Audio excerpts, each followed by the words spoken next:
Mesdames et messieurs, bonjour ou bonsoir, tout dépend de l'heure à laquelle vous écoutez cette vidéo chez vous. Je m'appelle Michel Biemton, journaliste web camerounais, et merci de faire confiance à cette chaîne YouTube de l'engagement sociopolitique. Bienvenue à cette causerie citoyenne sur l'actualité camerounaise et africaine. Bienvenue à la chronique de MBT, mesdames et messieurs. La vengeance est un plat qui se mange froid. Il nous a enculés, il nous a bouffés, et là il nous a trahis. Ils nous ont même trahis. C'est-à-dire un président de la Fédération camerounaise de football s'efforce à ce que vous soyez bien. Le peuple s'efforce à ce que vous soyez bien, et vous nous faites ça. La vengeance est un plat qui se mange froid. Là, je ne vais pas vous traiter de gringalé, je ne vous traite rien du tout. Mais vous n'avez pas. Moi, dans mon état, j'ai bravé les trous des tout pour arriver ici là. Donc ce que vous avez fait là, vous avez intérêt à vous réveiller. Dans tous les cas, je dis, la vengeance, c'est un plat qui se mange froid. Je ne sais pas si tu as voulu te venger de lui, si tu t'es vengé de lui, mais tu t'es pas vengé de lui. Tu t'es vengé de tout un peuple. Le peuple t'a aimé, le peuple ne t'a jamais trahi. Le peuple t'a supporté en temps de santé, en temps de maladie. Mais ce que tu nous fais là, ce n'est pas sérieux. Ce monsieur s'efforce à ce que le football avance. Vous faites des guerres. Vous venez ici, commence à disperser, diviser. Il n'y a pas d'entente. Vous voulez quoi? Lui il pleure pendant que vous êtes joyeux. Regardez-moi les sénateurs au stade. Les sénateurs, vous dites que vous aimez le Cameroun. Vous n'aimez pas le Cameroun. Vous n'aimez pas. Moi, je me suis écorché. J'ai payé mon billet d'avion. Regardez, je me suis écorché pour être au stade. J'ai fait 4 km pour venir supporter les gens comme vous. Vous venez avec les pièces au stade. Vous venez des demoiselles. Vous venez des tresses au stade. Et vous voulez quoi? J'ai dit que tout un peuple attend. Un président attend. Une première dame attend. Une vraie opposition attend. À ce que les Camerounais chantent. Vous nous humiliez à l'étranger. Oui, vous êtes des footballeurs. Mieux vaut encore qu'on prenne les footballeurs amateurs. Ceux qui n'ont pas les tresses sur la tête. Ceux qui n'ont pas je sais pas quoi là. Prenez les footballeurs amateurs. Formez les binationaux. J'allais que dans la foot. Que dalle. Non, ça ne peut pas se passer comme ça. Et puis il y a des gens qui sont venus ici là. Uniquement parce qu'ils voulaient la mauvaise information. Ils voulaient qu'on nous gagne. Regardez une équipe qu'on mène. Je suis obligé de sauter les tribunes. Vous ne vous précipitez pas. C'est quoi ça? C'est quel Cameroun ça? On vient nous humilier comme ça là? Non, c'est pas sérieux. Vous avez voulu qu'on nous tape. Vous avez voulu qu'on humilie le Cameroun. Vous allez enlever les maillots là. Enlever les maillots. Allez faire commencer une rétrospection. Allez réfléchir. Vous vous dites, est-ce que nous avons raison? Que le peuple est là. On est dans les partis de partout. Du monde entier. On est parti des États-Unis, de la France, de partout. Et en plus de cela, même sans ticket, on pourrait nous arrêter.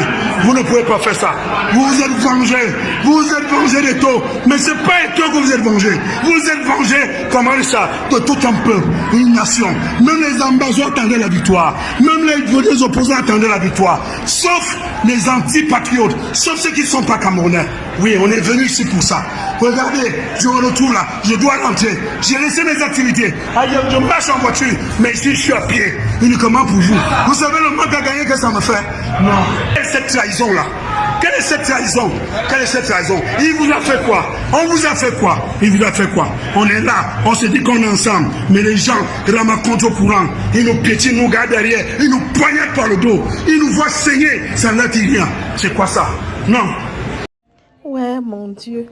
Mon Dieu, pourquoi est-ce que nous devons toujours vivre autant de déceptions et autant de honte? Pourquoi nous? Hein? Pourquoi est-ce que nous aussi on ne peut pas crier, jubiler et être heureux? Seigneur, pourquoi? Pourquoi? Pourquoi est-ce que nous devons mériter ça? Tellement nous savons qu'ils sont les lions. Maintenant, ça devient autre chose. Ça devient un cauchemar vivant. Maintenant, voilà ma tête qui va exploser. Hein? Je devais être en train de boire, crier, danser. Je me retrouve en train de boire les médicaments. Dieu, qu'est-ce qu'on t'a fait? Hein? Pourquoi nous méritons un calvaire pareil? Pourquoi? Seigneur, prends pitié. Eh, ma poitrine, c'est comme si mon cœur va s'arrêter. Mon cœur va s'arrêter de battre. Ouais, pauvre Cameroun. Pourquoi vous pouvez jouer avec les sentiments de tout un continent? Pourquoi vous voulez donner l'AVC à tous les Camerounais? Qu'est-ce qu'on vous a fait pour mériter ça? Mieux je dors. Parce que si je continue dans ce rythme-là, je vais avoir un AVC précoce. C'est quoi? Hein? Donc, quelqu'un ne peut plus regarder les lions jouer. Donc, on n'a pas trop bonheur. On doit toujours pleurer, toujours souffrir, toujours être les derniers. Et la honte. Comment est-ce Ils sont nuls. Ils sont tous nuls. Ils sont nuls. Je m'adresse aux lions, je veux nuls. Je veux pas la sauver nuls de dehors. Je veux pas la sauver nuls de dehors. Tous sont nuls. Tous sont nuls. L'équipe là n'a pas de problème. C'est on a le problème de l'équipe là. Il a pris le jet privé grand frère. Il a venu un jet grand. C'est ça, on n'a pas la Mais il a problème. venu un jet. On ne fait pas comme ça. Attends, toi, tu fais la sorcellerie.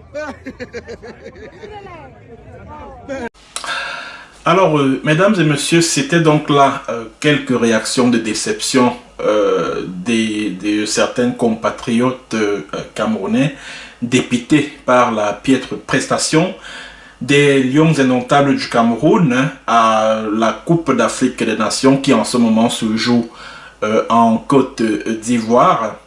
Alors, une déception que je partage pour tout Camerounais de la diaspora qui vit hors du Cameroun depuis bientôt 5 ans. Je suis également animé par ce sentiment de désolation, de déception, parce qu'on peut perdre soit un match, soit être éliminé précocement d'une compétition, mais pas en étant aussi ridicule que le sont les Lions indomptables du Cameroun en ce moment. Donc on peut perdre, mais avec la manière. En fait, c'est ce que je veux dire. Alors, mesdames et messieurs, j'aimerais qu'ensemble nous puissions faire une autopsie de l'équipe nationale fanion du Cameroun, qu'on essaye un peu ensemble de diagnostiquer le mal. Qu'est-ce qui ne va pas au sein de cette sélection, au sein de cette équipe nationale du Cameroun? C'est vrai qu'il ne m'arrive pas très souvent à travers votre chaîne YouTube de parler sport, mais je tiens à vous rappeler de prime abord que lorsque je commence ma carrière de journaliste au Cameroun en 2010, c'est à partir du service des sports de la Nouvelle Expression, c'est-à-dire que les bureaux de Yaoundé. Et je me rappelle que le tout premier article de presse que j'ai signé, c'était lors de la Coupe du Monde 2010 qui se jouait en Afrique du Sud. Et je me rappelle à l'époque, le rédacteur en chef à la Nouvelle Expression, François Bambou, m'avait envoyé au domicile des grands-parents de Eric Maxime Choupo-Moting, au quartier Mimboman. Parce que Eric Maxime Choupo-Moting venait d'intégrer la sélection et il faisait partie de l'expédition qui a disputé le mondial sud-africain de 2010. Alors le rédacteur en chef m'a donc envoyé au domicile des grands-parents de Maxime Choupo-Moting au quartier Mimboman pour capter les réactions. Bref, pour faire un reportage chose vue et entendue, comme on dit dans notre métier. Alors, c'était mon tout premier article, c'était dans le cadre du sport, dans le cadre du football. Donc, c'est par le sport que moi j'ai commencé ma carrière en tant que journaliste, comme d'ailleurs pas mal de journalistes camerounais qui vous diront que ils ont démarré leur carrière au service des sports, des rédactions qui ont eu à les employer.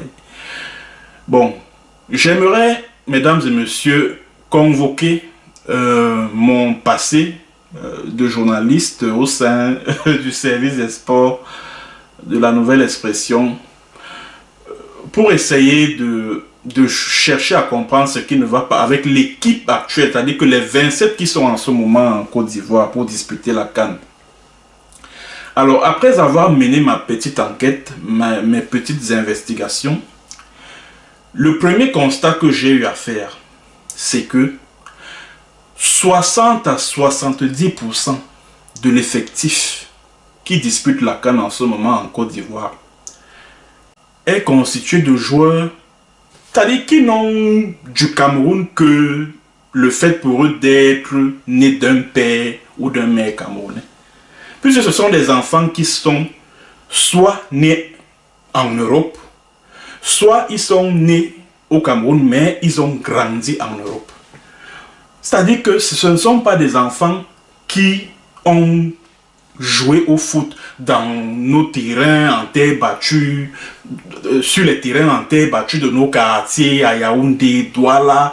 Ce ne sont pas des enfants qu'on a vus par exemple pendant la Coupe Taupe. Ce ne sont pas des enfants qui ont fait leur classe dans des écoles de football telles que l'école de football des brasseries du Cameroun, la Fonde Sport de Samuel Eto'o, ou alors, je sais pas moi, la Kaji Sport Academy. Ce sont des enfants, la plupart, hein, je dis bien 60%, que ce soit les Olivier Kemen, que ce soit Neyou, que ce soit Elliot, que ce soit Ncham, que ce soit, je vais citer jusqu'au les Charles Castelletto, 60% de cet effectif-là n'ont pour lien avec le Cameroun que le fait d'avoir soit un père, soit une mère camerounaise. Sinon, c'est des enfants qui n'ont pas grandi au Cameroun, qui n'ont pas évolué au Cameroun. Voilà pourquoi qu'ils gagnent ou qu'ils perdent, ça ne leur dit absolument rien, puisque ce sentiment d'appartenir au Cameroun, là, ils ne l'ont pas. Certains de ces joueurs ont évolué en catégorie inférieure des équipes européennes, notamment l'équipe de France. Je sais pas, il y a un joueur là, Kemen par exemple, il a joué dans les U17 avec l'équipe de France. Chamade par exemple, il est né en Angleterre. Donc la plupart de ces joueurs c'est des enfants qui ne connaissent pas nos réalités camerounaises là. C'est-à-dire que le football là, hein, c'est-à-dire que du point de vue du football là, ces enfants là ne connaissent pas nos réalités. Qui parmi les Camerounais qui vivent au pays là, qui les a vus évoluer, que ce soit dans les interquartiers, que ce soit dans les, je sais pas moi, que ce soit même dans le championnat de première ou de deuxième division, qui a vu certains de ces lions indomptables là évoluer au Cameroun? Je dis bien 60, la majorité de ces joueurs, de ces 27 là, s'il y a 27 qui ont été sélectionnés par Rigobert Song pour cette CAN, 15 à 16 joueurs n'ont jamais évolué au sein du championnat, n'ont même jamais évolué au sein de l'équipe, que ce soit U17, U20, Junior, Espoir, rien. Je dis bien 17 sur 27. Ils sont nés en Europe, que ce soit en France ou en Angleterre, ou alors ils sont nés au Cameroun, mais ils ont grandi en Europe. Et leur club formateur, c'est soit l'Olympique de Marseille, soit Nîmes, soit Lorient, soit je sais pas moi. Donc ce sont des clubs européens qui sont leurs clubs formateurs. Et quand vous sélectionnez des gens comme ça, vous les faites venir à l'équipe nationale, quel rendement est-ce qu'ils auront sur le terrain dès lors qu'ils n'ont même pas déjà pu, puisque comme je vous l'ai dit tout à l'heure, certains là ont évolué au sein des catégories inférieures des équipes des pays européens où ils résident. Alors, s'ils n'ont donc pas su, s'ils n'ont pas pu s'imposer au sein de ces équipes-là, c'est avec les Lions qu'ils vont faire quoi? Qu'ils vont produire quel rendement? C'est avec les Lions qu'ils vont produire quel rendement? L'esprit de sacrifice pour les couleurs du Cameroun, le vert ou jaune, ces enfants-là, ils ne l'ont pas. Ils ne l'ont pas. Parce qu'ils n'ont aucun lien affectif avec le Cameroun. Aucun. Et avec ça, comment est-ce que vous allez obtenir des résultats? Comment est-ce que les Lions indomptables vont gagner avec ça? Comment est-ce qu'ils vont briller? Comment est-ce qu'ils pourront avoir des performances en dessus de la moyenne? Comment ils feront? Et je ne suis pas le seul à en faire le constat. Mesdames et messieurs, je vous invite à écouter cet ancien international camerounais qui a évolué au sein de l'équipe nationale du Cameroun, qui a remporté la médaille d'or des Jeux Olympiques avec le Cameroun. Il s'appelle Joël Epalé. Je vous invite à écouter, mesdames et messieurs, ces propos de Joël Epalé après le match contre le Sénégal remporté bien évidemment par les Lions de la Teranga. On écoute, mesdames et messieurs. Je crois que ce qui a beaucoup changé, c'est le fait peut-être voilà, que la nouvelle génération n'a pas peut-être évolué, beaucoup plus évolué au Cameroun. Parce que nous, à notre époque, on avait un championnat. À notre époque, on avait un championnat assez fort, assez relevé, donc ce qui fait que nous permettait peut-être voilà, d'avoir un certain nombre de joueurs à l'équipe nationale. Et c'est fort de tout ce que peut-être voilà, on a pu engranger quand on était au Cameroun, quand on a joué dans le championnat camerounais, qui nous a poursuivis même quand on est allé en Europe. Et à chaque fois qu'on revenait à l'équipe nationale, on avait ce devoir de tout donner pour notre nation, parce que on a les familles qui nous regardent, on a les Camerounais qui donnent tout pour pouvoir peut-être voilà, nous voir gagner des matchs. Et ce n'est que ce cadeau qu'on peut leur donner pour qu'ils aient la joie, c'est de gagner et de donner de tout ce qu'on peut donner sur le terrain et de leur donner la victoire. C'est ce qui a été notre leitmotiv. Et aujourd'hui, je crois à la nouvelle génération, il faudrait que les anciens puissent être tout le temps présents pour pouvoir peut-être voilà, les accompagner. Et je crois qu'avec Rigobert Song qui a quand même on va dire contribuer grandement peut-être voilà à l'essor de cette équipe nationale, je crois qu'il va pouvoir peut-être insulfer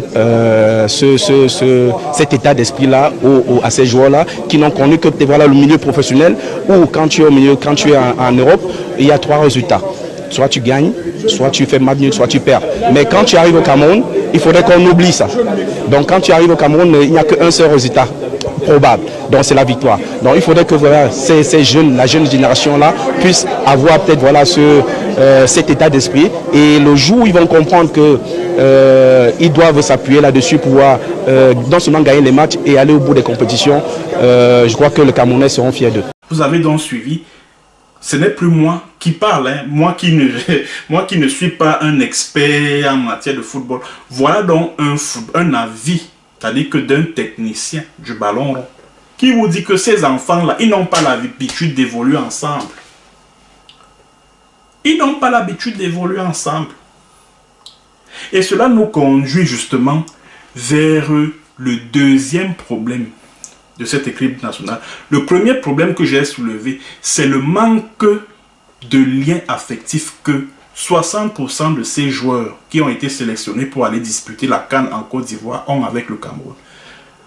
La conséquence, c'est quoi? C'est qu'il n'y a pas cet esprit de gagne, de sacrifice pour défendre les couleurs du Cameroun. Premier problème. Deuxième problème, il n'y a pas, c'est-à-dire que dans cette équipe nationale, il n'y a pas comme comment je veux dire, il est fait très peu de cas des joueurs qui ont évolué, que ce soit au sein du championnat national, première, deuxième division, ça dépend, que ce soit au sein des catégories inférieures de l'équipe nationale du Cameroun.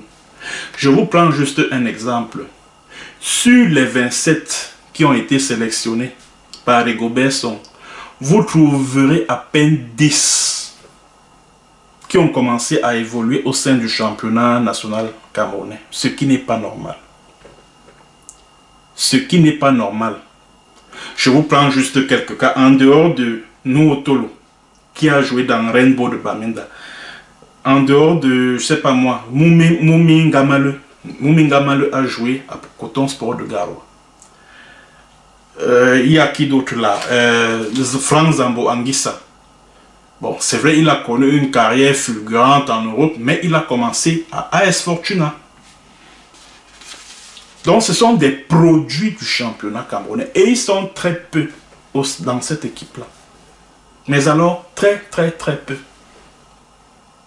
Pour autant, mesdames et messieurs, ce qui a fait la force du Cameroun, c'est-à-dire que quand on parle du Cameroun aujourd'hui en termes de football, c'était d'abord le championnat. C'était le championnat camerounais, des équipes telles que le Canon de Yaoundé, le Tonnerre de Yaoundé. Quand vous avez entendu les Aïrois dire Banaba Cameroun, Bazala qui sorcier, c'était par rapport au Canon de Yaoundé qui avait battu de manière inattendue le Bilima du Zaïre. Je ne sais plus en quelle année, soit dans les années 70 ou 80, je ne sais plus trop. Et si vous remarquez, l'expédition de la CAN de 84, toujours en Côte d'Ivoire, que le Cameroun a remporté. C'est-à-dire que la CAN de la Côte d'Ivoire que le Cameroun a remporté en 84, en 88, c'est-à-dire que l'effectif était constitué à 80% des joueurs qui évoluaient soit au sein du Canon de Yaoundé, soit au sein du Tonnerre de Yaoundé, au sein de Bafoussa, Union de Douala, etc., etc. Pourquoi? C'est parce qu'il y a un esprit de cohésion. C'est parce qu'il y a, quand on parle d'équipe nationale, c'est aussi ça. Il faut bien que les joueurs qui évoluent sur le terrain puissent se connaître, puissent avoir évolué ensemble pendant de nombreuses années, sur des années. C'est aussi ça qu'on appelle une équipe nationale. Vous ne pouvez pas prendre des joueurs qui n'ont jamais, qui ne se sont jamais regroupés, qui n'ont jamais joué ensemble pendant, je ne sais pas moi, des années, que ce soit au sein du championnat national, que ce soit au sein d'une équipe nationale de catégorie inférieure, que ce soit U17, que ce soit U20. Et puis, voilà. Vous les sélectionnez pour venir former une équipe nationale fanion. Vous attendez à quel résultat? Je vous ai dit, l'équipe nationale du Cameroun qui remporte la CAN, les CAN de 88, de 84 et 88, en grande majorité, 90%, c'était des joueurs évoluant au sein des championnats nationaux du Cameroun. Roger Mila, il évoluait au Tonnerre. Je ne sais pas, c'est le grand gardien, la Thomas Kono, c'était le Canon de Yaoundé. Bel Joseph Antoine, c'était prison de Boya et puis ASEC, des machines d'Abidjan et tout, et tout, et tout. Donc c'était des purs produits du championnat camerounais. Et c'est des gens qui ont commencé. L'équipe nationale du Cameroun qui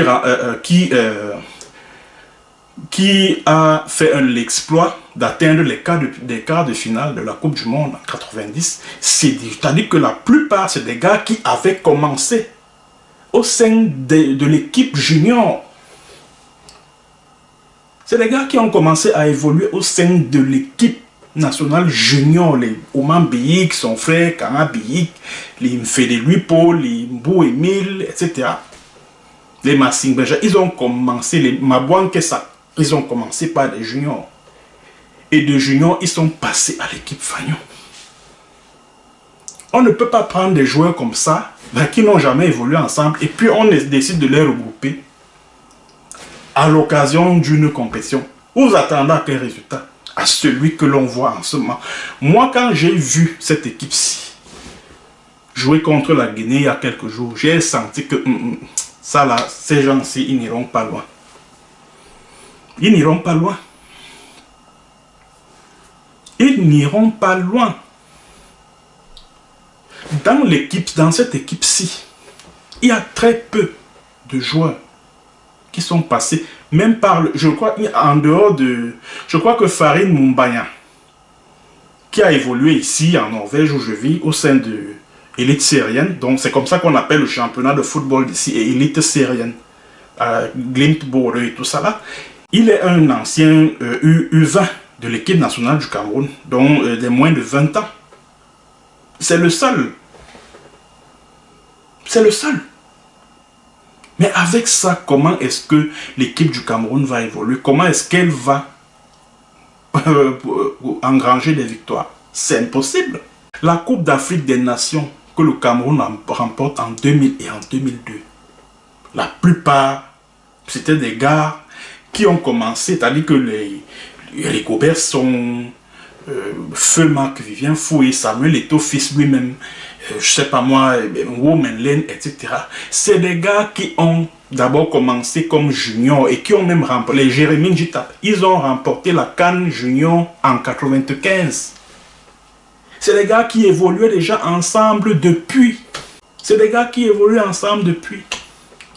Et plus vous évoluez ensemble, plus il y a des automatismes qui se créent. Et c'est ça qui fait ce qu'on appelle une équipe. C'est ça qui fait ce qu'on appelle une équipe. Des gars qui évoluent ensemble depuis des années.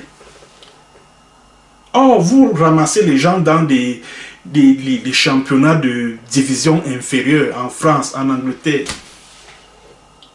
Vous en faites une équipe nationale. Vous attendez à quel résultat? Et puis il y a aussi un problème au sein de cette équipe nationale. C'est la continuité.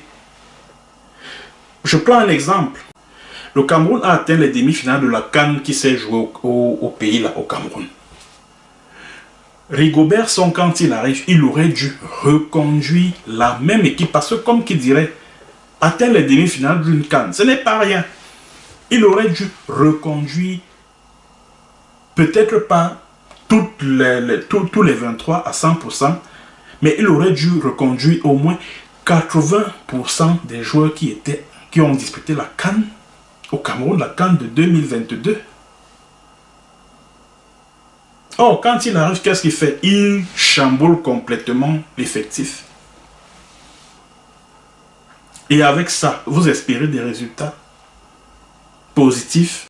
Pourtant, l'équipe nationale du Cameroun qui a gagné la CAN 2000 a été reconduite à 95% par l'Allemand, Winfried Schäfer. Il a reconduit les mêmes et avait le même classement. Et on a remporté la Coupe d'Afrique de 2002. Donc on a remporté 2 Coupes d'Afrique d'affilée avec pratiquement la même équipe. L'habitude de jouer ensemble. Et c'est ça qui crée la cohésion. Et c'est ça qui crée l'esprit d'équipe. Quand on parle d'équipe nationale, ça veut dire ce que ça veut dire. Que vous formez véritablement une équipe. Vous vous connaissez mutuellement pour avoir évolué au cours des compétitions. Et sur des années. Et sur des années. Quand vous prenez la génération des Patrick Mboma, des Rigobert Song, des Feu Marc-Vivien Foué, Bill Chateau, etc. Vous évoluez dans le temps de 2002, 2004, 2006, lors de la CAN qui s'est jouée, je crois, en Égypte, en 2006. C'est pratiquement le même effectif. C'est vrai, le Cameroun est sorti de la CAN 2006, en quart de finale, éliminé par la Côte d'Ivoire, au tir au but, hein, je crois, si mes souvenirs sont exacts. Mais tu sentais du beau football. C'est-à-dire que même si les Camerounais n'ont pas pu atteindre la finale, même si le Cameroun n'a pas pu remporter la CAN, tu sortais, quand tu voyais les Lions jouer, tu étais satisfait d'avoir vu du très beau football. C'est de ça qu'il s'agit. Et à partir de la CAN 2008 qui s'est jouée au Ghana, la génération des Rigobert Song, Idriss Carlos Kameni, Jérémy Njitap, Samuel Eto'o, qui faisaient partie de la vieille garde, la vieille garde de 2000-2002, ont été rejoints par les Nguemo Landry, les Aurélien Chedjo, je ne sais plus moi, Alexandre Sombilon, par ces jeunes-là, les jeunes qui ont remporté la CAN des moins de 17 ans en 2003 au Swaziland. Voilà pourquoi je disais tout à l'heure que quand on parle d'une équipe nationale, c'est aussi de la traçabilité. On parle des U17 à U20, en passant par les espoirs, etc., avant d'arriver au niveau du Saint Graal, c'est-à-dire que l'équipe nationale Fagnon. Le Cameroun a remporté la CAN, la Coupe d'Afrique des Nations Juniors en 2019. Quel joueur ayant fait partie de l'expédition de cette CAN a été sélectionné pour la CAN qui se joue en ce moment en Côte d'Ivoire? Aucun. Aucun de ces joueurs. Pourtant, ils ont remporté la CAN Junior. Je ne sais pas où c'est la CAN Junior ou des moins de 17 ans ou je ne sais pas quoi. Ils ont remporté la CAN Junior, mais aucun de ces joueurs. Pourtant, ils ont, je crois que c'est la CAN des U17, justement.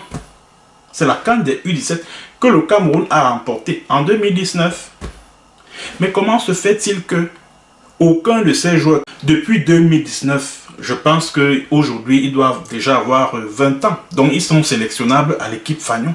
Comment se fait-il qu'aucun des joueurs ayant disputé la CAN des moins de 17 ans en 2019 n'a été sélectionné pour aller disputer la Coupe d'Afrique qui se joue en ce moment en Côte d'Ivoire?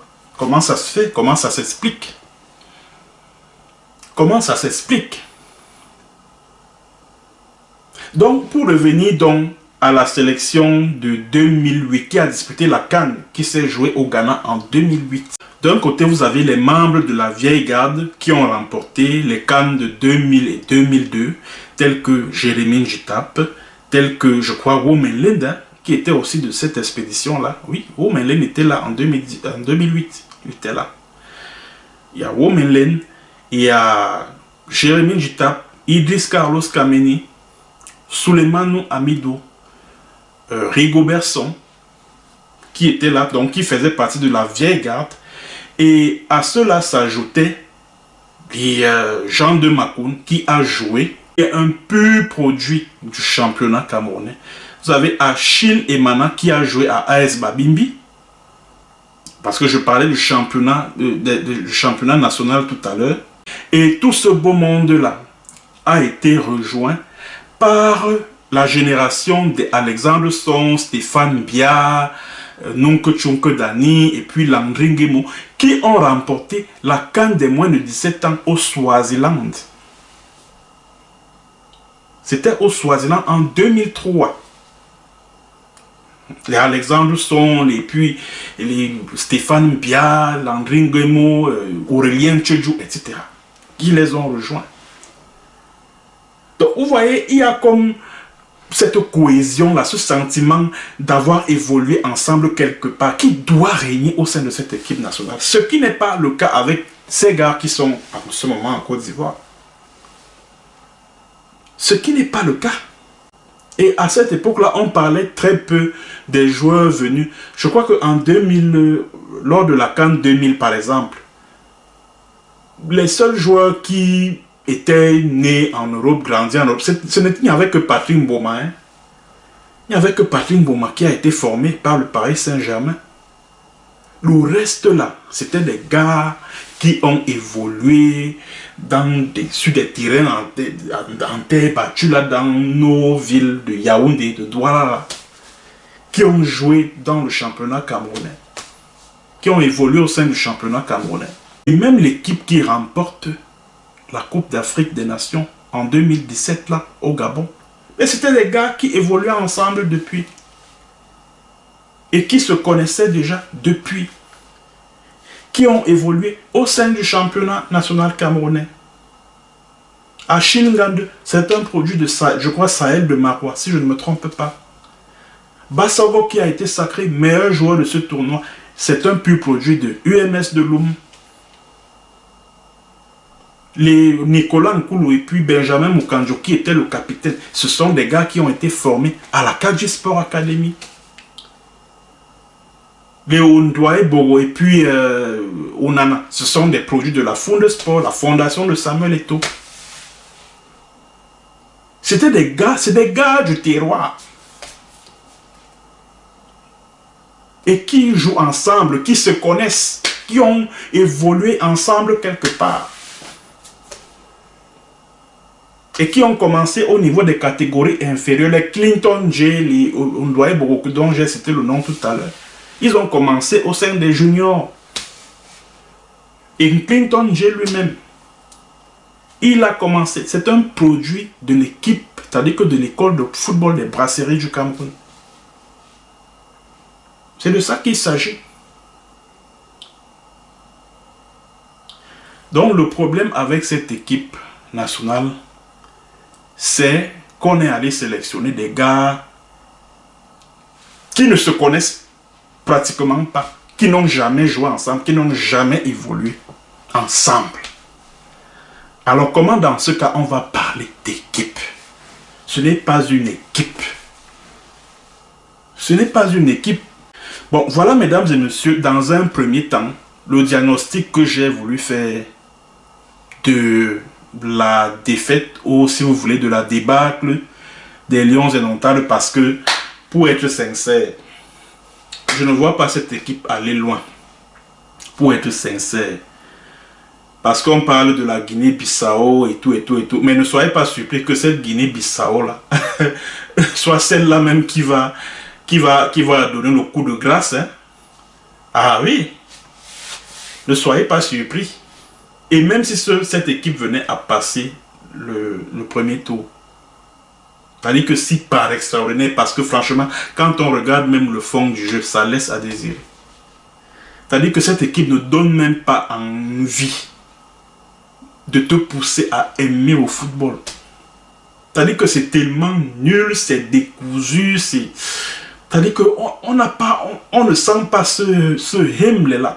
Qu'on connaissait à la génération des Roger Mila, des Rigobert Song, etc. On ne ressent pas ça. Cet esprit de gain-là, il n'y a pas ça. On ne ressent pas ça. Donc voilà ce que j'ai voulu donner comme diagnostic de l'équipe qui représente le Cameroun en ce moment à la CAN en Côte d'Ivoire. Alors, ce qu'il faille faire présentement, c'est-à-dire que pour sauver ce qui peut encore l'être, c'est-à-dire que pour sauver notre football, pour sauver l'image de notre équipe nationale qui est suffisamment ternie, la première chose qu'il faille faire, c'est que Rigobert Song doit nous excuser. On a beaucoup de respect pour Rigobert Song, pour ce qu'il a apporté au Cameroun quand il était capitaine de l'équipe nationale du Cameroun. Mais en tant qu'entraîneur, je suis désolé. Ce monsieur n'est pas à la hauteur de coacher l'équipe nationale du Cameroun. Il doit rendre son tablier. Tout ça, pendant qu'il a encore temps. Il doit de lui-même rendre son tablier. Même quand tu entends Rigobert Song s'exprimer lors des conférences de presse d'avant ou d'après match, c'est-à-dire que tu sens qu'il n'a pas le niveau d'un entraîneur de football. Tu ressens ça, c'est-à-dire que dans la manière de s'exprimer, tu sens qu'il n'a pas le niveau. Tu sens qu'il n'a pas le niveau, donc il doit rendre son tablier, tout simplement. Surtout que quand on regarde son palmarès en tant qu'entraîneur, c'est pas très reluisant. Il a dirigé les Sao du Tchad, l'équipe nationale de ce pays-là. Quel a été le résultat? Néant. Il a dirigé, je crois, une catégorie inférieure de l'équipe nationale du Cameroun. Quel a été le résultat? Nul.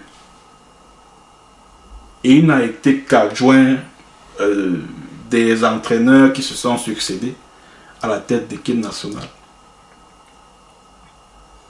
Et on lui remet toute une équipe fagnon pour diriger, pour coacher. Je crois que là on a touché le fond. Et si Rigobert Song a de l'amour pour son pays, pour sa patrie, si Rigobert Song aime cette équipe nationale, il doit rendre son tablier. Simplement. Parce qu'il nous a prouvé, il nous a démontré qu'il n'a vraiment pas les compétences requises pour diriger cette équipe nationale. Vous savez, moi je ne suis pas, contrairement à ce que beaucoup de gens pensent, quand quelque chose ne va pas, je vous le dis, que là ça ne marche pas. Maintenant je vais quitter Rigobert Song pour me retourner vers Samuel Eto'o-Fils. Alors, Samuel Eto'o-Fils, qui est le président de la Fédération camerounaise de football. Samuel Eto'o-Fils a permis au football camerounais d'écrire l'une des plus belles pages de son histoire. Mais je crains qu'à la longue, il finisse par sortir par la petite porte. Il faut qu'il fasse très attention. Je suis parfaitement d'accord que depuis qu'il est là, il y a quand même, pour ce qui est du football local, du championnat national, il y a quand même des choses qui évoluent. Le footballeur n'est plus le clochard qu'il était à l'époque. Et même au niveau des équipes nationales, Samuel Eto'o se bat quand même pour éviter aux joueurs des équipes nationales ces problèmes de primes qui ont pollué l'atmosphère à l'approche de chaque compétition. Mais il faut que Samuel Eto'o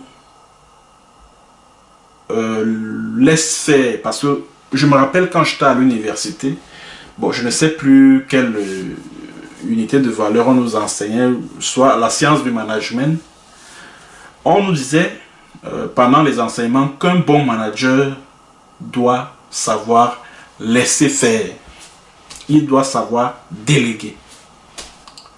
Alors que Samuel Eto'o laisse faire l'entraîneur, que Samuel Eto'o laisse faire la direction technique nationale qui est chargée de détecter les talents. Parce que je parlais tout à l'heure de l'équipe, de l'effectif actuel des Lions Indomptables, qui est constitué d'expatriés, pour dire les choses de manière terre à terre. Alors on se pose la question de savoir à quel moment est-ce que la direction technique nationale les a détectés. Où et quand? Et la détection, c'est à la base. Ce n'est pas quand le joueur est déjà à un certain niveau de sa carrière. Non, c'est à la base. C'est-à-dire qu'on détecte même les joueurs, même pendant les compétitions pour des jeunes de 13, 14, 15 ans. Là. C'est-à-dire qu'on charge quelqu'un qui est... On charge un agent de la DTN qui suit au moins 4 à 5 joueurs, leur évolution, leur carrière et tout et tout. Et maintenant, après, ils font une suggestion à la Fédération camerounaise de football. Que, comme vous voyez là, ce petit garçon, je pense qu'il faut. Je pense qu'il peut vraiment apporter quelque chose à l'équipe nationale. Il faut qu'on mette la main sur lui. Or, j'ai comme le sentiment que la direction technique nationale n'a pas son mot à dire quand il faut sélectionner un joueur pour l'équipe nationale. J'ai comme ce sentiment-là. Donc, il faut que Samuel Eto'o essaye de se montrer un peu plus discret et qu'il laisse faire ses proches collaborateurs, qu'il laisse faire le coach ainsi que ses adjoints, qu'il laisse faire la direction technique nationale. S'il a besoin de résultats, eh bien, il faut qu'il le fasse. Parce que s'il continue à vouloir donner l'impression en fait, de se montrer un peu trop pesant, parce que c'est ça justement, même le capitaine de l'équipe nationale, il doit laisser faire le capitaine. Le capitaine doit avoir son mot à dire quand il faut faire certains choix techniques, certains choix tactiques. Le capitaine de l'équipe nationale a son mot à dire. Il ne faut pas le museler. Que ce soit le capitaine, que ce soit l'un des vétérans de l'équipe nationale. Par exemple, Marc-Vivien Foué, paix à son âme, Marc-Vivien Foué n'était pas le capitaine de l'équipe nationale, mais quand il disait un truc, allez, le reste des joueurs s'exécutaient. C'était comme ça. Donc, le président de la FECAFOOT, Samuel Eto'o, doit aussi laisser la possibilité aux joueurs de s'exprimer, de donner leur avis. Parce qu'on a comme le sentiment qu'il laisse peser une chape de plomb qui empêche ces joueurs-là de dire ce qu'ils pensent. Et cela déteint sur l'ambiance au sein de l'équipe nationale. Ça déteint sur l'ambiance au sein de l'équipe nationale. Je suis d'accord avec tous ceux qui pensent qu'il est victime d'une cabale à des fins politiciennes. Moi, je l'ai toujours dit que ce à quoi on assiste depuis que Samuel Eto'o est président de la FECAFOOT, c'est à une cabale à des fins politiciennes. C'est-à-dire qu'il y a les deux camps qui politiquement sont opposés, qui en veulent à Samuel Eto'o parce qu'il pourrait avoir un rêve à la George Weah au Cameroun. Et aussi parce que son aura a le don d'éclipser les leaders politiques de chacun de ces camps-là.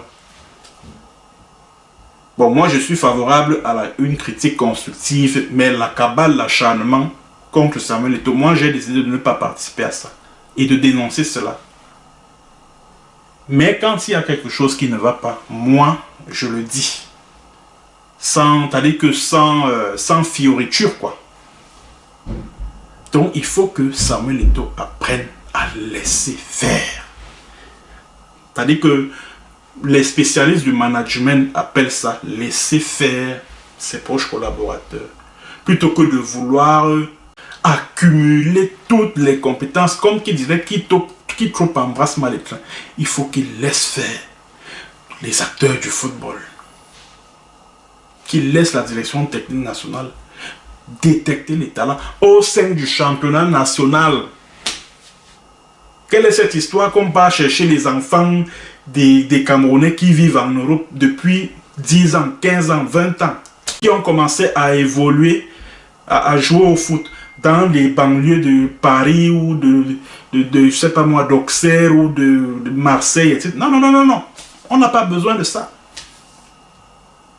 La priorité doit être accordée à ces jeunes qui évoluent au sein du championnat national. Donner à ces jeunes gens de rêver. C'est-à-dire que faire rêver cette jeunesse-là qui joue au foot au Cameroun, ce sont la priorité. On ne doit pas fermer la porte à ceux qui sont à l'extérieur, non. La preuve, je vous l'ai dit, c'est Patrick Mboma. Il a grandi en France. Son club formateur, c'est le Paris Saint-Germain. Mais il a été appelé à l'équipe nationale et aujourd'hui, il est le Patrick Mboma, le virevoltant, le flamboyant, le talentueux qu'il a été. Il est connu comme tel aujourd'hui. Et pour terminer, je vais lancer un appel à mes confrères de la presse sportive camerounaise. Vous-même aussi, arrêtez aussi d'entretenir des polémiques inutiles. Je me rappelle quand j'étais encore au pays, chaque fois que j'écoutais, je suivais les débats de sport, que ce soit à Magic FM, que ce soit à Radio Scientou Sport, on disait tous les samedis là. Le seul point inscrit au débat, wow, la Feka Foot, wow, Iya Mohamed, Tombi Aroko, ouais, bah la Feka Foot, cette fois-ci, comme c'est Samuel Eto'o qui est là, ouais, Samuel Eto'o, ouais, la Feka Foot démontée, ouais, la Feka Foot, ouais, la Feka Kaka, ouais, non! Le rôle d'un journaliste sportif, c'est aussi d'aider la direction technique nationale à détecter les joueurs. C'est-à-dire, un journaliste sportif peut même aller c'est-à-dire que le rôle d'un journaliste sportif, c'est aussi de suivre les joueurs, de faire la promotion de ces talents qui évoluent au sein des championnats nationaux, que ce soit de première ou de deuxième division. C'est ce que Jean Lambert, à l'époque, quand il était au service des sports de la radio-télévision camerounaise, c'est ce que Jean Lambert faisait dans le cadre de l'émission Foufou Foot qu'il a créée à la CRTV. C'est-à-dire, il chargeait un de ses reporters pour aller suivre. C'est-à-dire que pour dresser le portrait d'un joueur qui explose au sein du championnat, que ce soit de première ou de deuxième division, on le met en lumière. Et c'est comme ça qu'il se fait remarquer par la direction technique nationale qui le suggère à l'entraîneur de l'équipe nationale du Cameroun. Donc la presse sportive a aussi son rôle à jouer dans la détection des talents au sein de notre football local. Laissez-nous les polémiques inutiles qu'on entretient là sur les réseaux sociaux ou alors dans le cadre des débats radio et télé. Laissez-nous ça, les histoires de Feka Foot, matin, midi, soir. On en a marre de ça. On en a marre. Et les gens là-bas, il le faisait. Un autre, il s'appelait Abednego Messan, un excellent, un brillant journaliste sportif, commentateur des matchs, qui est décédé, paix à son âme. Il faisait la même chose. Parce que Abednego Messan avait créé une émission appelée La Fiche du Week-end, qui passait tous les samedis matins sur la radio, à Radio Cameroun. Et à travers cette émission-là, il faisait aussi dans la détection des jeunes talents qui évoluaient au sein de l'équipe. C'est-à-dire que le fait de vanter, de promouvoir tous ces talents-là, ça leur permet aussi d'être en vitrine et de rêver d'être recruté, d'être sélectionné au sein de l'équipe nationale. Voilà, mesdames et messieurs, ce que j'ai voulu dire par rapport à la situation de notre équipe nationale du Cameroun, du mieux que je sais, du football que j'ai quand même expérimenté au début de ma carrière de journaliste. Merci d'avoir suivi et à très bientôt pour une autre séance et sur un autre thème. Bonjour ou bonsoir.